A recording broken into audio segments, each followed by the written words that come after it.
The first time I saw her, she was dressed in black from head to toe, tailored suit, leather gloves, hair pulled back in a style that screamed control. Her expression didn't change when I was led into the room, like a prisoner being delivered. She didn't rise to greet me. She didn't speak. She just looked at me, those dark eyes sweeping over me like she was inspecting damage she hadn't caused but would now be responsible for. I hated her instantly. Not because of who she was, Valeria Kane, heiress of the Kane Empire, feared by rivals, revered by allies, known for turning corporate warfare into blood sport, but because she didn't even flinch when they told her I was the peace offering. To end this, my father had said, to stop the bloodshed between the Hartleys and the Kanes. You'll marry her, and this will be over. I hadn't responded. I'd only looked out the window of the car, trying not to show how my hands were shaking. That was 6 hours ago. Now I stood across from her in a cold, sterile room lined with men in suits and silence. And she still hadn't said a word to me. Is this acceptable? One of the Kane advisors asked. Valeria finally stood. She walked toward me, slow and deliberate, stopping a breath away. She was taller than I expected, broader. Her presence filled the space like smoke. Her gaze met mine, and for the briefest second, something flickered in it. Not approval, not disdain. Something I couldn't name. She'll do, Valeria said. And that was it. That was my wedding proposal, if you could even call it that. The ceremony was private. No guests. Just signatures, legal documents, and a tension that clung to my skin like cold rain. Valeria didn't touch me. She didn't even look at me again until we were alone in her car, the door shut, the deal sealed. You have a choice, she said, her voice low and smooth like aged scotch. We can pretend. You can play the part of the quiet, obedient wife, and I'll give you everything your family wants. Or, she turned to look at me. If you enjoyed this content and want to support the channel in a special way, try clicking the thanks button below.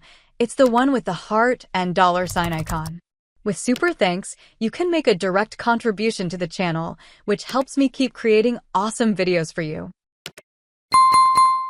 You can speak your mind, keep your name, and live in my house like a human being. But if you choose the second, you'll have to earn every inch of respect. I don't hand it out. I stared at her, the ring heavy on my finger. Why would I care about your respect? Because I'm not going to treat you like they did. I don't throw people away. I didn't answer. I didn't know how. She turned her eyes back to the window. Your room is on the east wing. You don't have to see me unless you want to. I did want to, and I hated that I did. The house or mansion really was as cold and unwelcoming as she was. Polished marble floors, steel fixtures, furniture that looked untouched. Staff moved like ghosts, silent and efficient. I was shown to my room by a woman named Elise who barely looked older than me but carried herself like someone who answered only to Valeria. If you need anything, Elise said as she opened the door, you ask me. Not her. Understand? Why? I asked. Elise hesitated. Because she's not like other people. She does things her own way. And what way is that? The kind that leaves no room for mistakes. I didn't unpack. I didn't eat. I just sat on the edge of the massive bed in a room that didn't feel like mine, staring at the wall until the sun disappeared. I didn't cry. I wouldn't give them that. But my throat burned like I had. The first night passed without incident. She didn't come to my room. I didn't leave it. But the next morning there was a tray outside my door. Coffee, toast, fruit. I hadn't asked for it. I didn't touch it. That afternoon, I wandered the halls, searching for a way to feel anything other than invisible. The house was quiet, too quiet. And then I found her, Valeria, in the library. Alone. Reading. She looked up when I walked in. Lost. Exploring, I said. Do I need permission? Only if you plan to touch my books. God forbid. Her lips twitched, almost a smile. Almost. I stepped farther in. You really going to pretend this is normal? Nothing about this is normal, she said, setting her book down. But we play the roles we're given. And what's my role? That depends. On what? Whether you plan to hate me forever, Or if you're going to figure out that we're both victims here. I stared at her. You don't seem like a victim. Neither do you, she said. And then she stood and left the room without another word. That night, I ate dinner alone. Again. But the third night, she sat across from me at the long table. Silent. Watchful. I didn't speak. I didn't know what to say. But she passed me the wine without being asked. She made sure the staff served me first. She didn't say a word, but her silence wasn't cold. It was careful. I began to wonder who she really was beneath the armor, and if she was wondering the same about me. Days passed, then weeks. We lived like strangers with an invisible thread between us, taut and trembling. I watched her more than I should have, and sometimes I caught her watching me too. She never touched me, never crossed a line, but she was always aware. One night, I fell asleep in the library, curled in the window seat with a book I hadn't really been reading. When I woke, there was a blanket over me. I looked up and saw her leaving, quiet as shadow. Valeria, I said before I could stop myself. She paused at the door. Thank you. She didn't turn around. Don't thank me. I'm not doing this for kindness.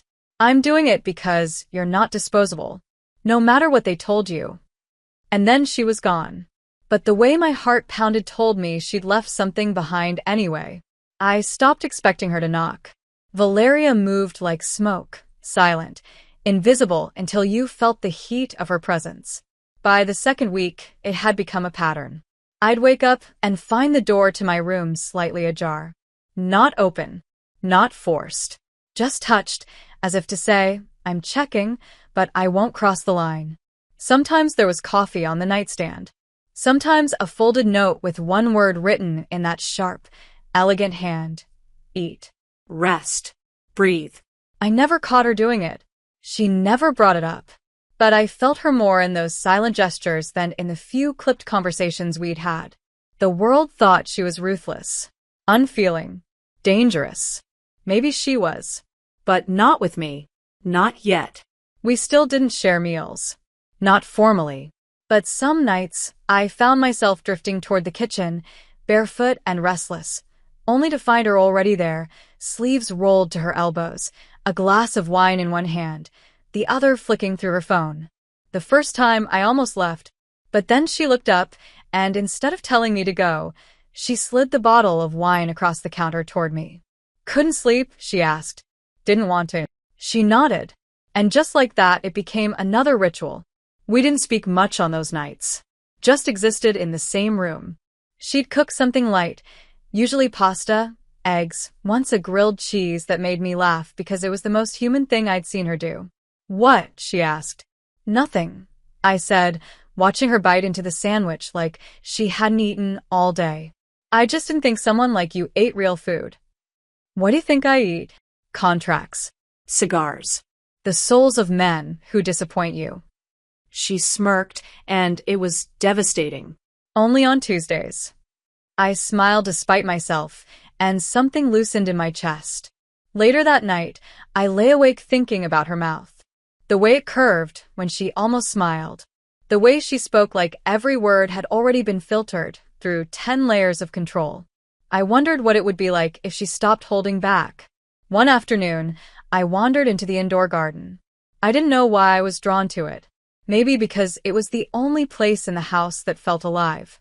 Lush ivy climbed the stone walls, and a skylight above cast warm gold light over soft moss and carefully arranged flower beds. She was there. Of course she was. Sitting on a bench beneath a fig tree, blazer discarded, sleeves rolled up. Her hair was down. She looked undone. Human. I almost left, but she looked up. Stay, she said. Not a command. A request. I walked toward her and sat at the other end of the bench. She didn't speak. Neither did I. But she handed me a peach from the small bowl beside her. I bit into it. Sweet. Soft. Messy. Juice ran down my fingers. She watched me wipe it away with the back of my hand. Her gaze lingered. No one's ever looked at me the way you do, she said. I blinked. How do I look at you? Like you're trying to understand me. Like you're not afraid to see something ugly. I don't think you're ugly. That's because you don't know the whole story. Then tell me. She shook her head. If I told you everything, you wouldn't sit this close to me. Try me. She looked at me for a long time, then stood. Some things are safer left buried. She walked away before I could stop her. That night, I found her outside my door again. Not Valeria. Just another folded note. This one said, "You make this harder." I read it 3 times before folding it back and slipping it beneath my pillow. Days blurred. Then came the fundraiser. A formal event.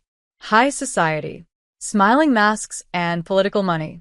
I hadn't been told until the morning of. Elise knocked, handed me a dress I hadn't chosen and said, "You'll be at her side tonight. Press will be there." Smile. Will she tell me anything about it? No. But she'll be watching. So, be careful who you pretend to be. I hated how much I cared what Valeria thought.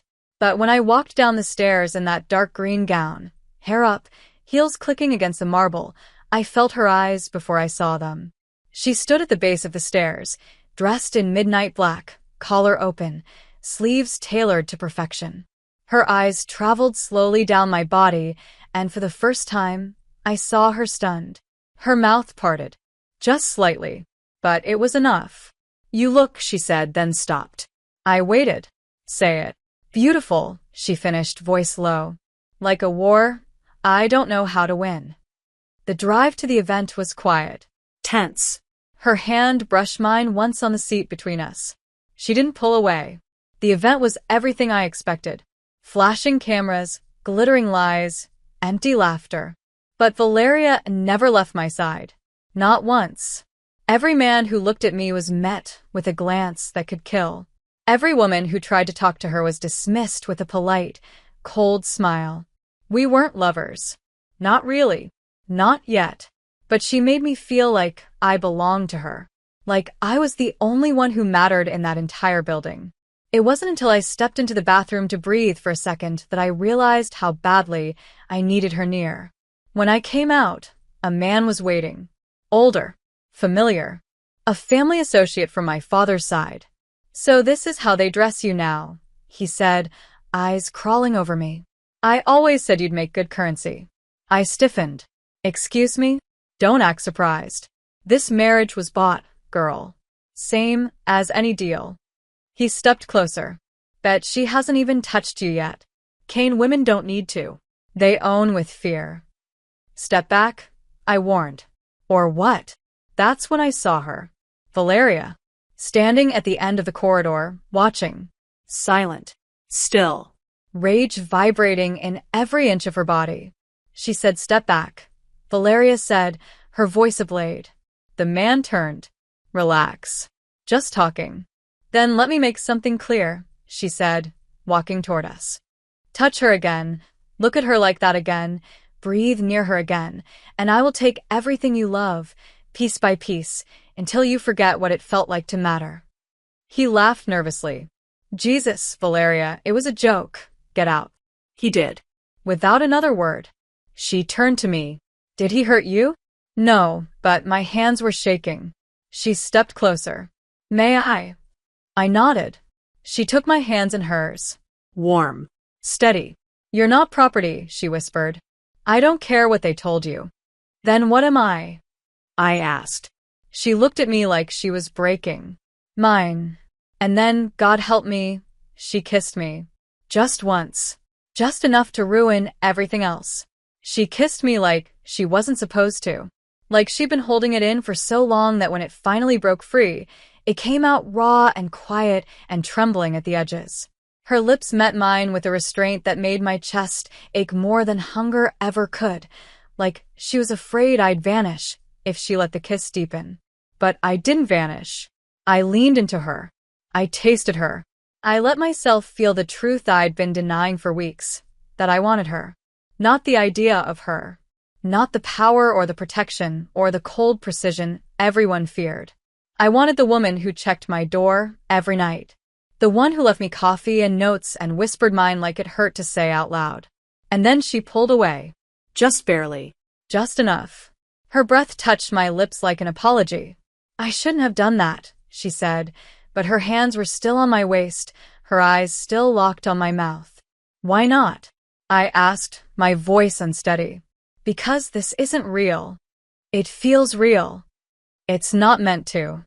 I stepped back, not because I wanted distance, but because I needed to breathe.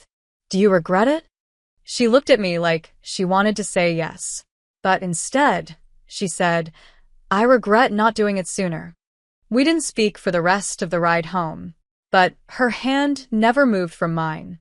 She held it like it was the only thread tying her to the world. And I let her. When we got back, I expected her to disappear into her office like she always did, to retreat behind her doors and walls and silence. But instead, she followed me into my room. She didn't say a word. She just sat at the edge of the bed and watched me undo the tiny buttons at the back of my dress.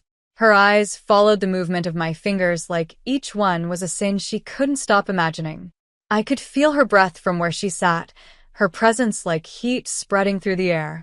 I turned to face her once the dress slid down my shoulders. Her eyes darkened. You should go, I whispered. I know, but you're not going to. No, when she stood, I didn't move. I didn't breathe. She stepped close enough that I felt her body before it touched mine. Her fingers brushed my cheek, my shoulder, the line of my collarbone. Tell me to stop, she said. I don't want you to. The air between us fractured. Her lips crashed into mine, all restraint gone. She kissed me like a warning, like a promise, like she already knew we'd never come back from this. Her hands slid down my back, pulled me closer, and I let her. I wanted every piece of her, every sharp, broken, aching part. We fell into bed like we were falling into war, hungry, reckless, unstoppable. She touched me with reverence and desperation, like she didn't know how to be gentle, but was trying for me anyway. I memorized the sound of her breath, the weight of her body, the way she whispered my name like it was a secret she never meant to say out loud. And when it was over, she didn't move away. She didn't armor herself back up. She stayed, her hand resting over my stomach, her breath slow and heavy against my neck. You make me weak, she said into the silence. No, I whispered, brushing my fingers against her wrist. I make you real. She didn't answer, but she didn't let go. The next morning, she was gone before I woke. The pillow beside me still warm, but the room empty. For a moment, I doubted it had even happened. But then I saw the note on my nightstand. You're not a weapon. You're the reason I don't need one. I pressed the paper in my chest, trying not to fall too fast, too hard. But I already was. That day, the staff treated me differently. Not out of fear. Not out of respect. Something more like recognition. Like they saw me now as someone permanent. I spent most of the afternoon in the library, pretending to read. But every sound made me look up, hoping it was her. When she finally appeared, it wasn't with flowers or declarations. It was with a cup of tea and her usual unreadable expression. She handed it to me, sat down beside me, said nothing, but her hand brushed mine once. Twice. And when I didn't pull away, she laced our fingers together. You scare me, she said. Good, I whispered, because you terrify me. She smiled. A real one. Small. Private. Mine. That night, we didn't make love again. We just laid in bed, talking in the dark. She told me about her mother, how she left when Valeria was 11, how her father taught her that softness was weakness. She told me about the first deal she ever made. The first time she ruined a man's legacy and felt nothing. And now? I asked. Now I feel everything, she said. Because of you. I kissed her, slow and deep, and didn't say another word. But peace doesn't last in homes built on politics and blood. A week later, a package arrived. No return address. Inside was a flash drive. We plugged it into her private laptop, expecting blackmail or surveillance. What we saw was worse. My father, on screen, sitting with Camille, the same woman who once tried to tear Valeria's firm apart. My father's voice was calm. The marriage isn't holding. She's growing attached. Use the girl. Break her. And when Cain falls, we'll be waiting to pick up the pieces.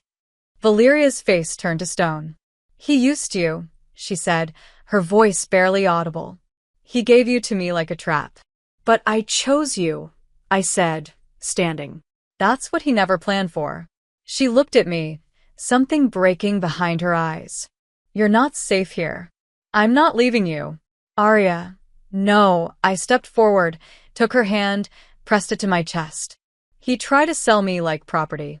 You're the only one who ever looked at me like I was mine. So whatever happens now, I'm staying. They'll come for us. Let them. We didn't speak for hours after the video. She closed the laptop slowly, deliberately, as if slamming it shut might make it more real. Her face remained unreadable, jaw tense, hands folded in her lap, like she was holding herself together through sheer will. I stood across the room, feeling the burn of betrayal crawl up my spine like acid. Not from her. From them. From the people who shared my blood and used my body as leverage. He was never going to protect you, Valeria said at last. Her voice didn't waver. It was too cold for that. He was going to let me destroy you. He didn't care who you were. He only cared what you were. A Cain. I nodded. And I was the price of peace. She looked at me now, really looked at me, like she was trying to memorize something she feared she might lose. You don't have to stay. I told you I would. Even after that? Especially after that. I crossed the room, stopping in front of her. You didn't use me. You didn't touch me until I let you. You gave me choices when no one else did. Her voice dropped. They're going to escalate. Let them. You don't understand. I understand perfectly. They're afraid of what we are together. Because we didn't follow the script. Because we're not pretending anymore, she said, almost to herself. Exactly. She stood, her presence filling the space like a storm held behind glass. Then we take control of the story. What do you have in mind? War. I didn't flinch. I only said, then let's win. We spent the next 3 days sealing every crack. Every security system tripled. Every staff member reviewed.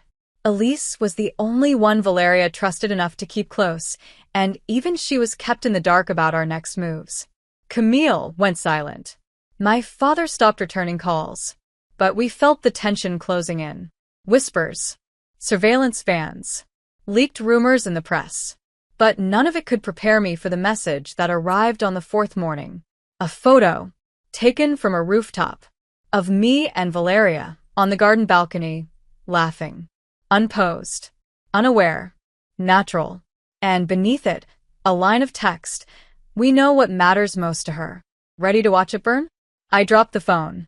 Valeria was there in seconds, catching it, reading it, going still. You're the target now, she said. I always was. No. Before, you were bait. Now you're the prize. Good, I said. Let them try to take me. I want them to. Don't tempt them. Why not? Because I don't know what I'll do if they touch you. Her voice cracked at the edges. I stepped closer. Then don't let them. I'm trying. Try harder. I kissed her like I meant it, like she was the only anchor keeping me from slipping into chaos. And she kissed me back like she was choosing me over everything else she'd ever fought for. We made love that night without fear, without hesitation, without pretending the world outside wasn't crashing toward us. She touched me like I was the only softness she had left. And I gave her everything. The next morning, we called a press conference. Her idea. My voice. I stood beside her in a room full of flashing cameras, microphones, and sharpened questions, and I said the truth. That the marriage had been arranged, yes. That I had been a bargaining chip, yes. But that I had chosen to stay. Chosen to love. Chosen her. And I wouldn't be shamed for that. The headlines lit up within minutes. Cain heiress's wife breaks silence. Not disposable. Arya Hartley speaks out. An alliance turned real. But with the attention came more threats. One night, our car was followed.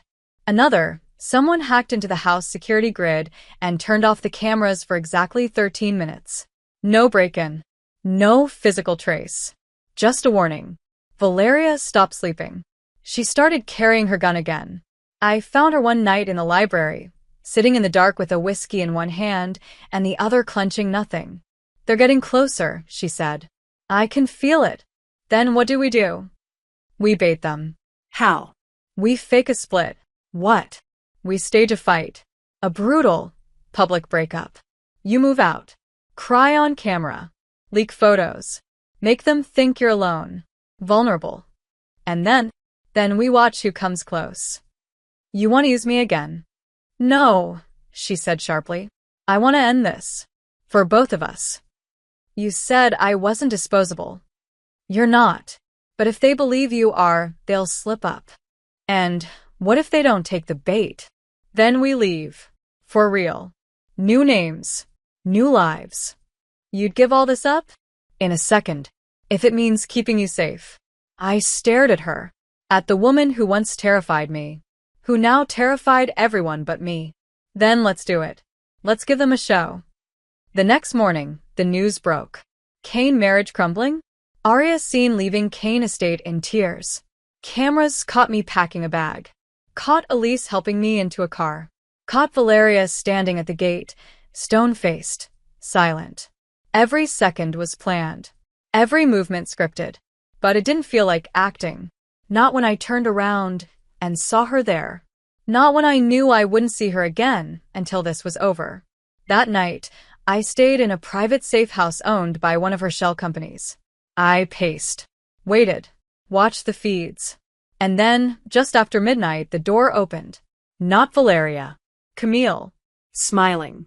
Calm. "You looked so heartbroken on TV," she said.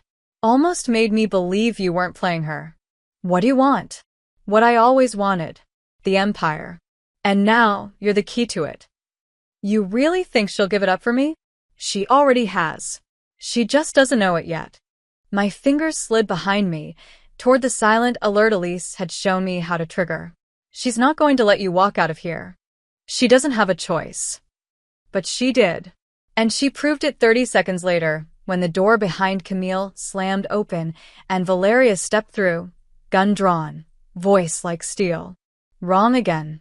Camille froze, her smile faltering for the first time since she stepped through the door. She turned slowly to face Valeria, whose gun was aimed with unwavering precision, her body a study in lethal calm. No hesitation. No mercy. Her voice dropped into something cold enough to burn. "Step away from her." Camille lifted both hands slowly, but the mockery in her eyes remained. "Valeria. Always so dramatic. Did you really think I'd hurt your little prize?" Valeria took one step forward, then another. "I think you don't know how close you are to dying." "Oh, I know. But so do you. You wouldn't have followed me alone." "Who said I'm alone?" As if on cue, Elise emerged from the hallway behind me, gun drawn, expression unreadable. "Took you long enough," I muttered. Elise smiled faintly. "You're fine. You were never not fine." Camille's eyes flicked between the three of us, calculating. I could see it in the twitch of her jaw, the tightening of her shoulders. She was cornered, but she still thought she had a move left. "You can kill me," she said, turning back to Valeria. "But it won't stop what's coming.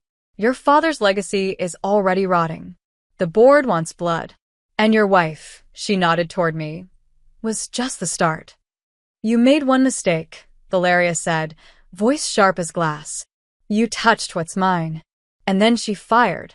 The bullet tore through Camille's shoulder, not fatal, but enough to drop her to the ground with a scream. Elise moved fast, disarming her, pinning her down, zip-tying her wrists with smooth efficiency. I stood frozen, heart pounding, watching the blood spread beneath Camille's arm. I'd never seen Valeria shoot someone before. I knew she could. I knew she would. But watching her do it for me made something twist deep inside my chest. She lowered the gun, eyes never leaving Camille. "That was the warning shot," she said. "Next time I don't miss." Elise dragged Camille to her feet, already calling the private security team through her comms. Valeria turned to me. Are you hurt? No, my voice came out steadier than I felt. I'm okay. Did she touch you? No. Did she threaten you? Not directly. Just implied I was bait. Said I was the key to your empire. She's wrong. Valeria crossed the room, cupped my face in both hands, her eyes filled with a fury that didn't scare me, but the tenderness beneath it did. You're not the key to what I've built. You're the only thing I've built that actually matters. I leaned into her touch, let myself breathe for the first time in hours. We still have a target on our backs. Not for long. What do you mean? Camille wasn't working alone. I've known that since the night they sent the photo to the house. She's just the piece they threw away when it got risky. So, who's next? Her gaze hardened. Your father. The name made my stomach turn. You think he sent Camille to get close? I think he's been planning this since the day he married you off. He knew I wouldn't treat you like a pawn. He knew you'd become my weakness. He just didn't realize how far I'd go to protect you. I sat down slowly, the adrenaline fading, leaving a cold void behind. If we go after him, it becomes open war. It already is. Are you ready for that? I've been ready since the day you walked into that room with your head held high and your heart still intact. And if I asked you to walk away from it all? From the empire, the war, the throne. I'd walk. Right now. No hesitation. I looked up at her, searching her face. You mean that? I've meant every word I've ever said to you. I reached for her hand. Then, let's end it. On our terms. Together. Elise cleared her throat from the doorway. Not to interrupt your very intense vow exchange, but I have Camille's phone. Unlocked. Last message was sent to a contact labeled only as A. The location was pinged. Where? Valeria asked. Downtown. Old Kane headquarters. The one your father used before he moved everything north. He's there, I said. Valeria nodded. He's waiting for the fallout. He thinks we're bleeding. Let's make him wish we were. We moved fast. Elise coordinated security. Valeria checked the weapons herself. I changed into all black, tying my hair back, slipping a blade into my boot the way Valeria had taught me in the privacy of her bedroom weeks ago. I wasn't afraid. I was angry. I was done being passive. Done being a pawn. We arrived at the building just after midnight. It looked abandoned, but the interior lights glowed faintly behind shuttered windows. Valeria moved like a ghost, silent and fluid. I followed close behind, my hand brushing her back once, just to feel her steady heartbeat. We entered through a side door Elise had unlocked earlier. The first floor was empty. The second held only echoes. But the third, Valeria's old office, was where we found him. My father. Sitting behind her former desk like he owned it. There she is, he said, standing. The little traitor. And the queen she sold herself to. You're the one who sold me, I said, stepping forward. You handed me over like a trophy and expected me to break her from the inside. You were never supposed to love her. And you were never supposed to underestimate me. He sneered. What did she promise you? Power? Legacy? Peace. And the right to choose who I am. You're my blood. Not anymore. Valeria stepped forward, gun lowered but ready. You have one chance to walk away. Or what? He asked. You'll shoot me like you did Camille? Camille's alive. For now. You won't be. You won't risk the PR fallout. Try me. His hand twitched toward his jacket. Valeria didn't wait. One shot. Shoulder. Same as Camille. He fell to the floor with a cry, gripping his arm. That's for using her, she said. The next one's for forgetting who I am. Elise swept in seconds later, security detail behind her, and within minutes he was restrained, sedated, and removed. I stood in the center of the office, the chaos spinning down, the air clearing, and looked at Valeria. She looked at me. It's over, she said. Is it? If you want it to be. I want to start over. With me? I walked to her, wrapped my arms around her waist. With you. Not as your obligation. Not as your peace treaty. As your choice. She smiled. The soft one. The one she only gave me. You were never disposable, Arya. You were inevitable. I kissed her like I believed it. Because I did. Because I always had. And this time, no one could take it from us. Power doesn't just shift overnight. It lingers. It watches. It waits to see if the ones who seized it are brave or foolish enough to keep it. The day after my father was taken into custody, the world held its breath. The Kane names surged across headlines, paired now with mine. Some said it was a love story. Others called it betrayal. But no one could deny what had happened. The Kane Empire had survived a direct assault and come out stronger, quieter, and with me standing at Valeria's side, no longer hidden in her shadow. The firm held. The press spun stories. The vultures circled, but didn't dare land. Not yet. We didn't return to the Kane estate for 3 days. We stayed at a private property along the coast, the windows wide and the air heavy with salt and safety. I thought we'd breathe easier now. I thought peace would settle into the spaces where war had lived. But Valeria didn't sleep. She moved through the house like a ghost, checking locks that didn't need checking, windows that hadn't been opened. She touched me more often, but held me like I might disappear.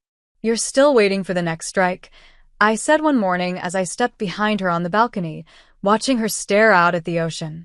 She didn't answer at first. Then, I don't know how not to. It's over. No, she said softly. He was the face, but not the root. What do you mean?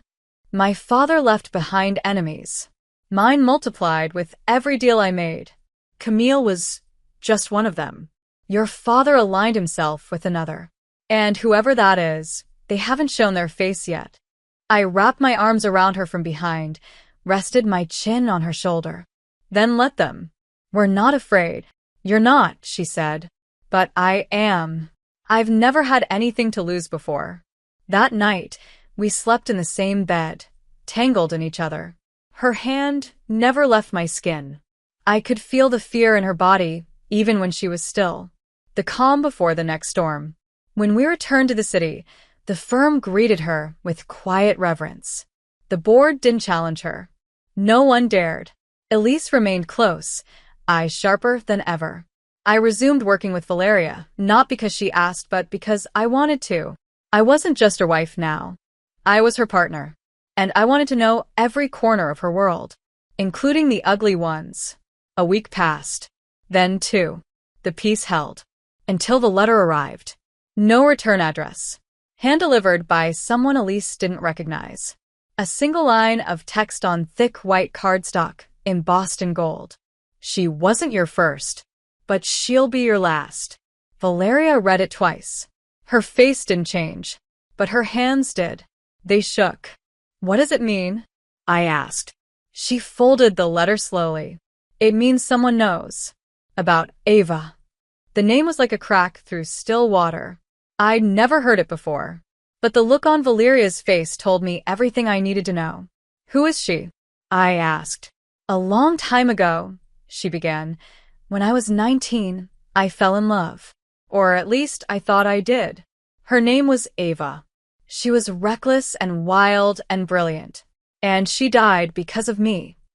What happened? My father made a deal with someone who didn't want to be exposed.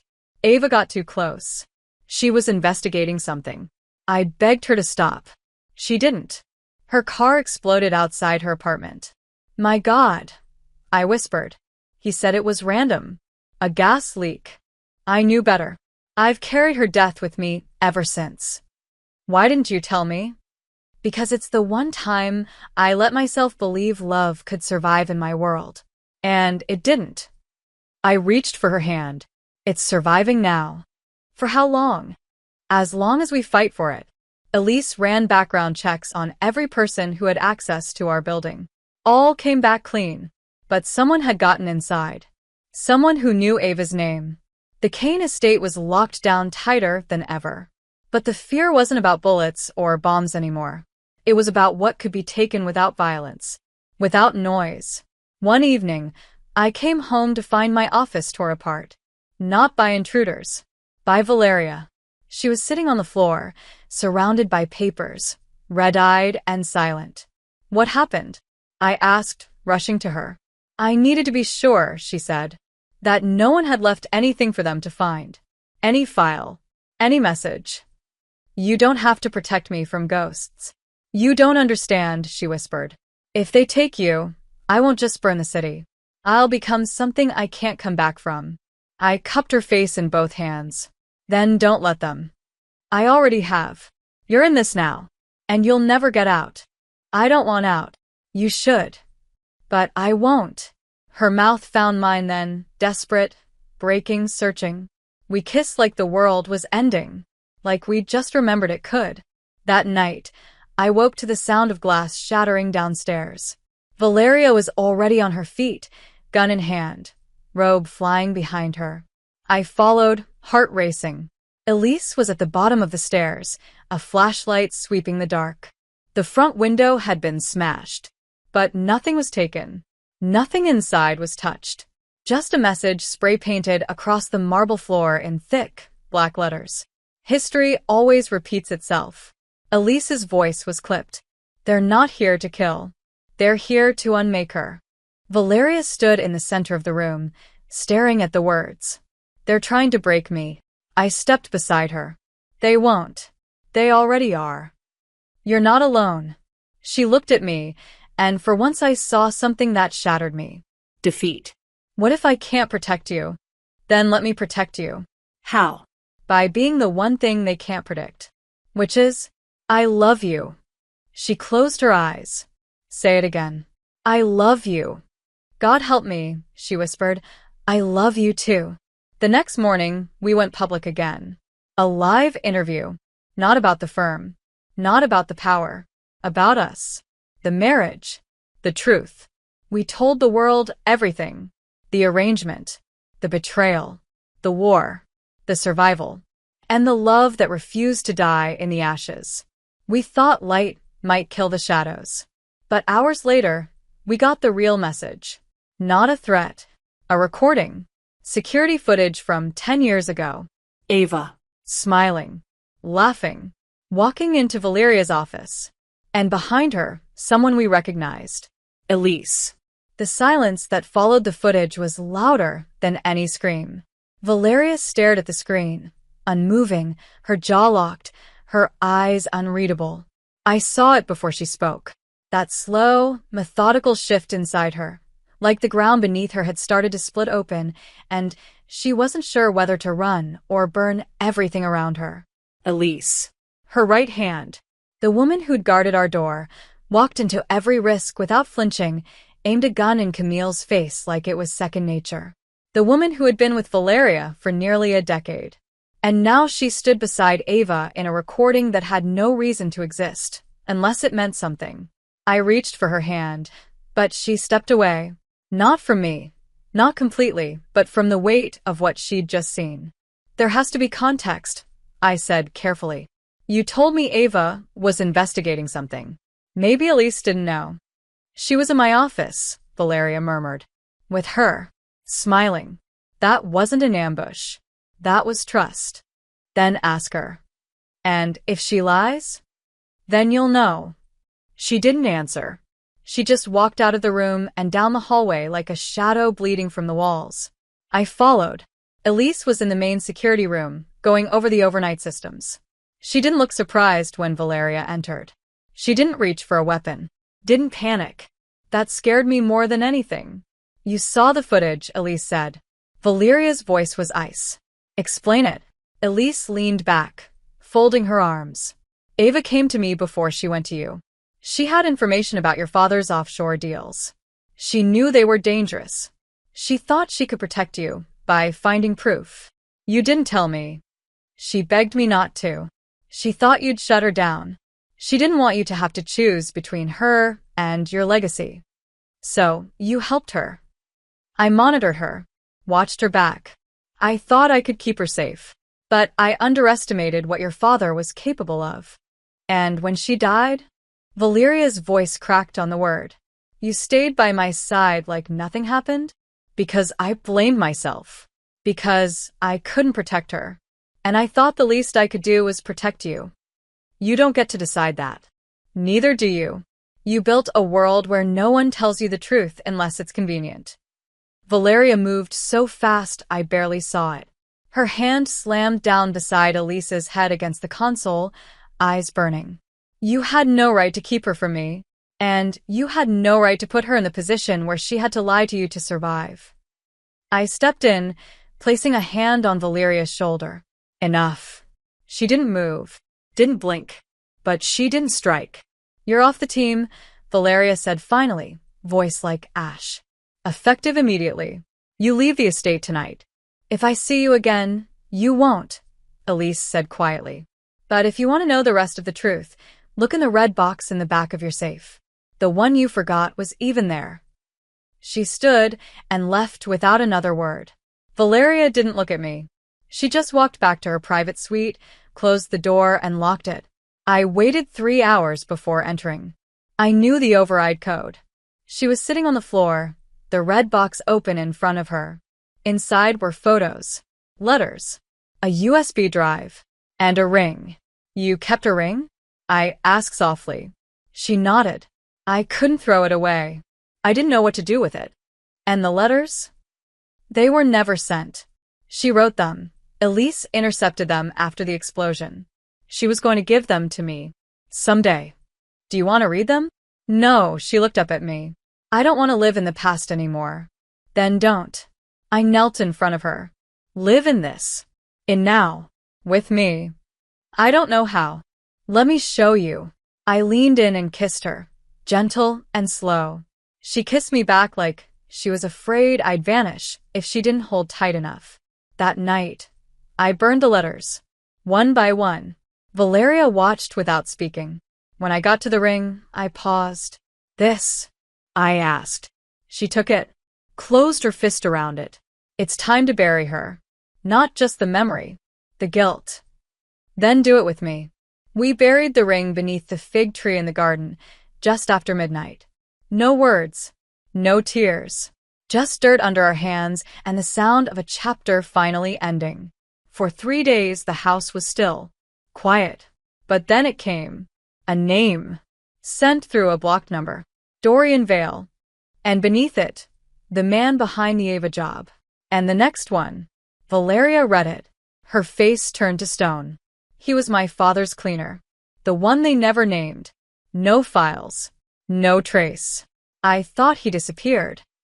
He didn't. He's the one behind Camille. Behind the footage. He's the one trying to break us from the shadows. What does he want? Power. Always power. And now, he wants to prove that I can't hold it without becoming him. So, what do? We don't wait. She pulled up the internal network, cross-referenced hidden servers, ghost IPs. And there, buried 6 firewalls deep, we found it. A file titled simply, The Kane Widow. It was a full dossier. On me. Where I shopped. Who I called. What time I slept. He's planning something, I said. He's watching. Then we give him something to see. You want to trap him?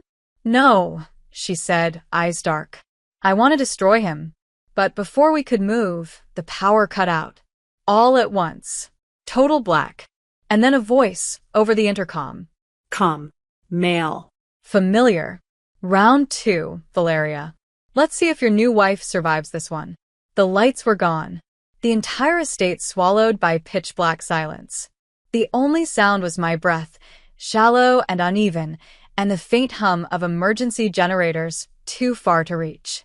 But that voice, his voice, cut through everything. Calm. Cold. Too close.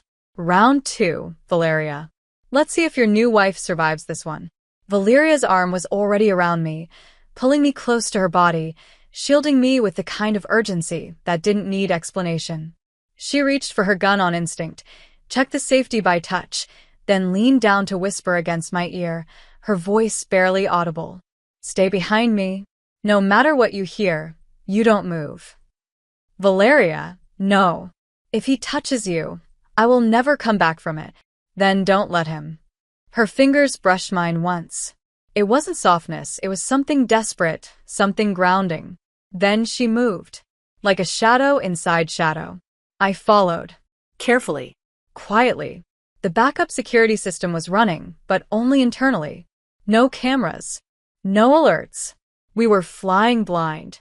We crossed the hallway toward the panic room embedded in the east wing, the one with reinforced steel and its own power grid. We didn't make it.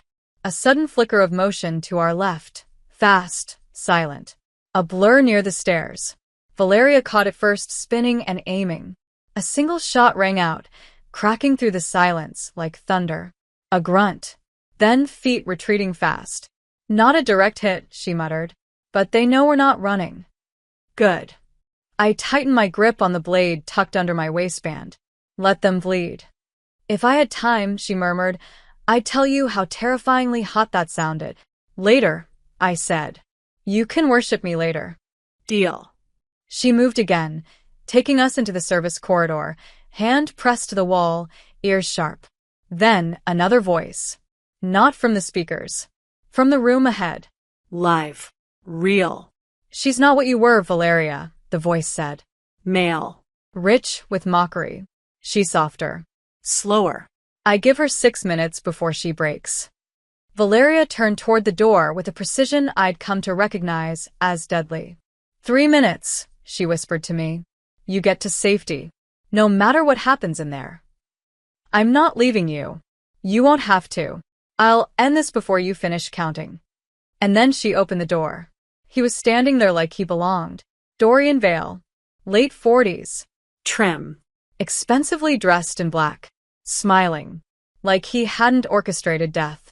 Like he hadn't just tried to turn my life into leverage. Behind him, a small team of mercenaries, 3, maybe 4. All armed. But none of them moved. Not yet. You never did learn how to love without armor, Dorian said as Valeria stepped into the room. But now look at you. Softened by marriage. Turned into a romantic. You're dying tonight, Dorian. That's what your father said. She didn't answer. She just fired. The man closest to Dorian dropped instantly, a shot straight between the eyes. The room erupted. Bullets shattered the wall behind us. I dove, rolled, pulled my blade free, slashed at the man who reached for me. Valeria took out the next 2 with ruthless precision. 1 shot in the throat, 1 in the leg followed by a finishing blow to the temple. The silence after was deafening. Except for one thing. Dorian. Clapping. Slow. Mocking. So much like him, he said, but with a prettier temper. You've run out of men, Valeria said. And out of time. Oh, sweetheart, he said, pulling a detonator from his pocket. I never planned to walk out of here. I froze. Don't, I said. There's nowhere to run from what I've set in motion.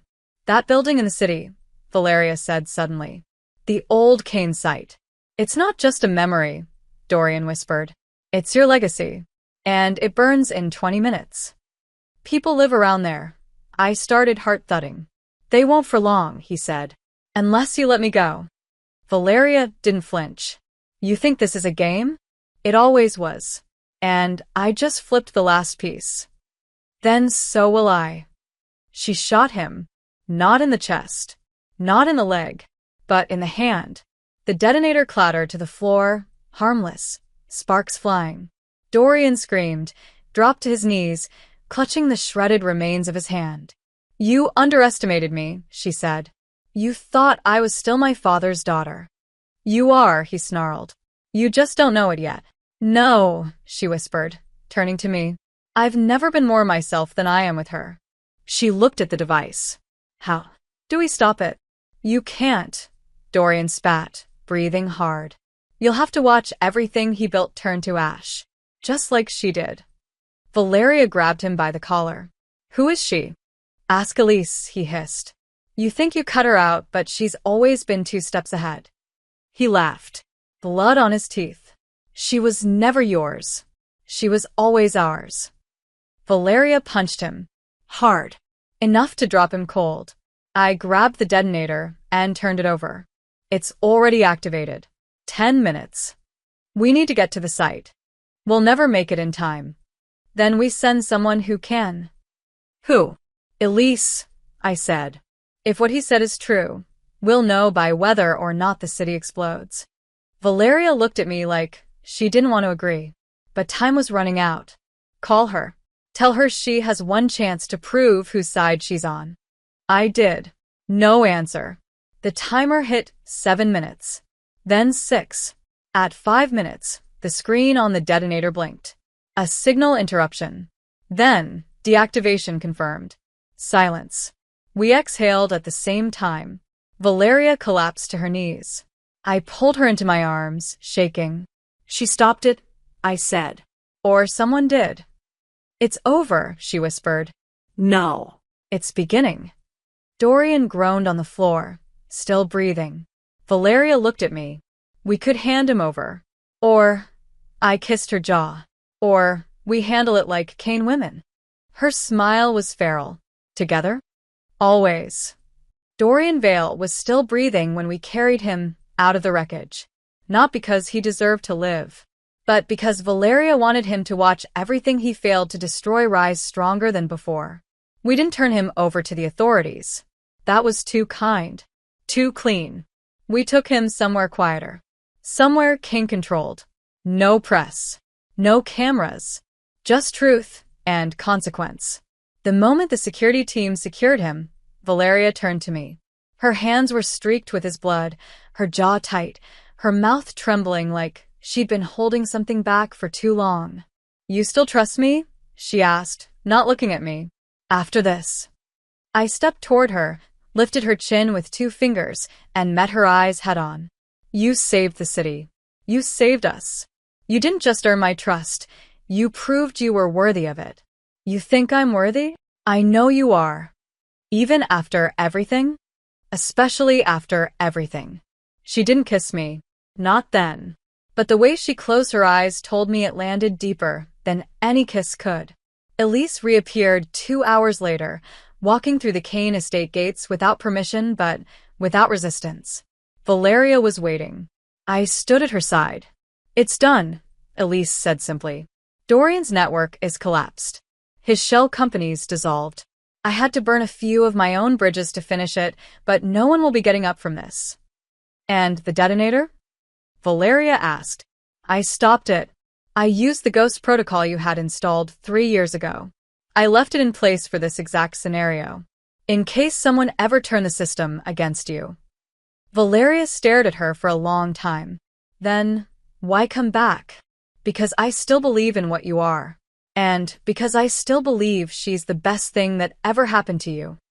Elise looked at me. You keep her honest. You make her human. Don't stop.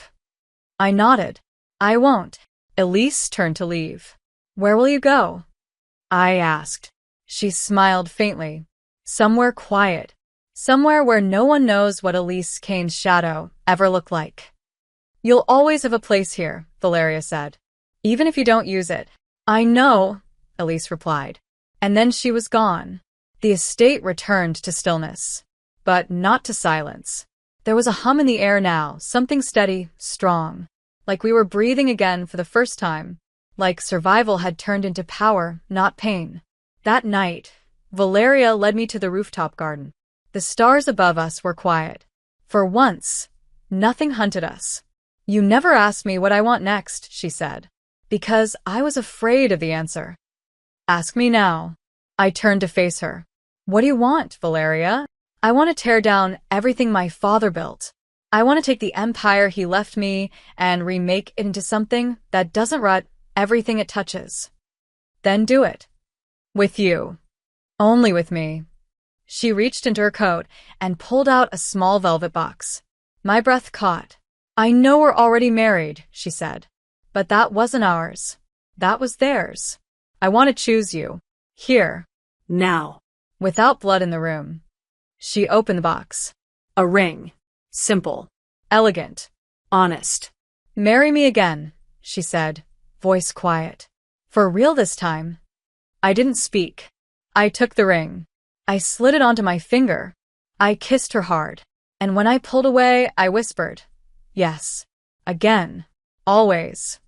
We married the next weekend. No cameras. No announcements. Just the 2 of us.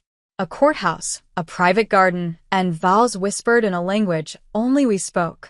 She promised to never silence herself again. I promised to never shrink to fit someone else's piece. We both promised to fight for us. With us. As equals. The firm changed. Her leadership changed. She stepped out of the spotlight, handed day-to-day power to people who earned it.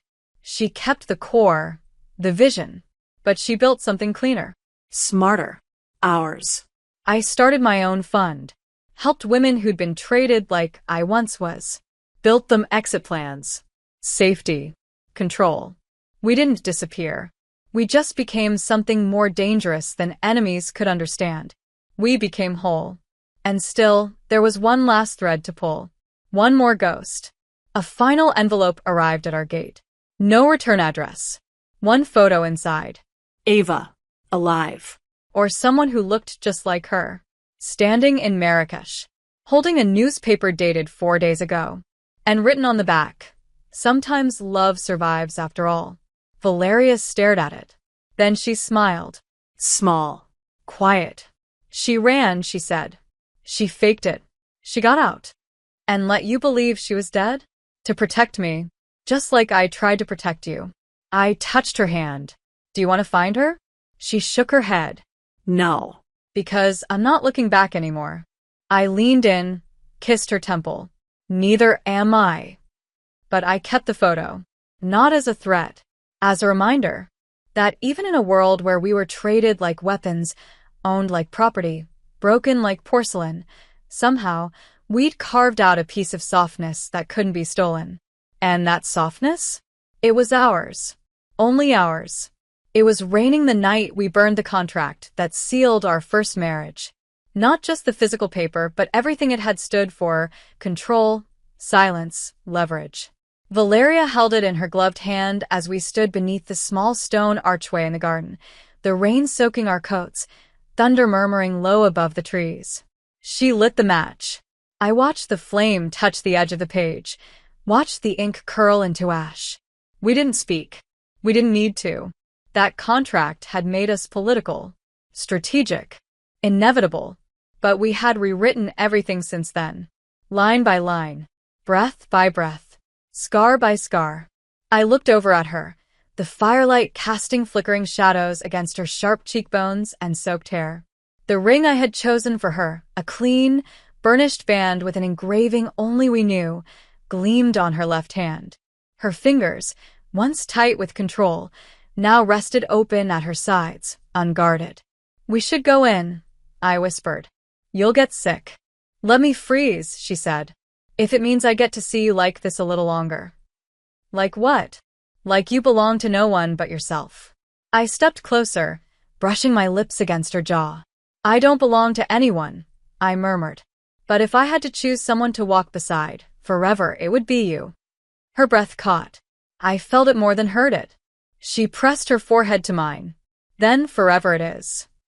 We left the ruins of our first marriage in the fire, and we built the rest of our lives from there. A year passed. Peaceful wasn't the right word. Nothing with Valeria Kane could ever be peaceful. But it was ours. And it was real. We traveled. We worked. We lived in 2 cities at once. My apartment in Florence, where I painted again. Her penthouse in New York, where her name on a building no longer meant fear, but vision. The Kane name had shifted. Not erased, but reshaped. She let go of the board. Appointed women she trusted. Rebuilt alliances that weren't soaked in blood. She didn't change who she was. She simply let the world see the version of her I had known all along. The one who slipped coffee under my door. Who laid a blanket over my shoulders. Who called me mine like it was a vow. The world called us powerful. Dangerous. They weren't wrong. But they missed the best part. We were happy. Not perfect. But so deeply happy that even on the hard days, it felt like light cracking through armor. And then, one afternoon in Florence, as the sun spilled through the windows of my studio and Valeria stood in nothing but a half-buttoned shirt and my lipstick across her collarbone, I told her I wanted to start over in one more way. "What kind of start over?" she asked, sipping her coffee, eyes sleepy. "I want to take your name." She blinked. "You already have it. Legally. I want to wear it. Publicly. I want them to know I'm not just the woman you protected. I'm the woman you chose. The woman who built this with you. You want to be Arya Kane. I already am. Her mug hit the table. She crossed the room in 2 strides, kissed me like she needed to feel my answer between her teeth. And then she said, "Then let's make it official." The second wedding was private too. But this time, it wasn't hidden. We let them see. Let the world watch as we stepped onto a stone terrace in Tuscany, surrounded by women we'd once saved and ones who now worked beside us. No suits. No weapons. Just 2 vows. 2 rings. 2 hearts that refused to break.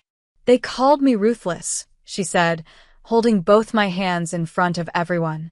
But they never asked why I became that way. I became ruthless to survive. Until I met you. You didn't soften me. You reminded me that I didn't have to stay hardened just to be strong. You reminded me that I could lead without bleeding. That I could love without fear. They called me disposable. I answered, tears in my voice. But you never once looked at me like I was. You saw me. Chose me. Let me take up space next to you without shrinking. You were never the villain they made you out to be. You were my salvation. We kissed before the officiant gave permission. Typical. But no one stopped us. The applause was real. The love was louder. And the future felt like fire and freedom and silk all at once. We honeymooned on a private island Valeria bought the week after the second wedding. She didn't tell me how much it cost. She just showed me the keys and said, "This is where we go when the world gets too loud." I didn't ask for anything else. Because I had everything. Years passed. And no enemy ever rose again who could tear us apart. Because we stopped leaving cracks for them to crawl through. And the ones who tried, they learned that a woman who was once traded like property becomes something terrifying when she owns her name, her body, and her love. And the woman who loved her? She'd always been ruthless. But now she was something far more dangerous. She was happy. And together, we were unstoppable. Thank you so much for your support, whether it's by liking, commenting, sharing, or sending your super thanks. You make all the difference here on the channel. See you in the next video.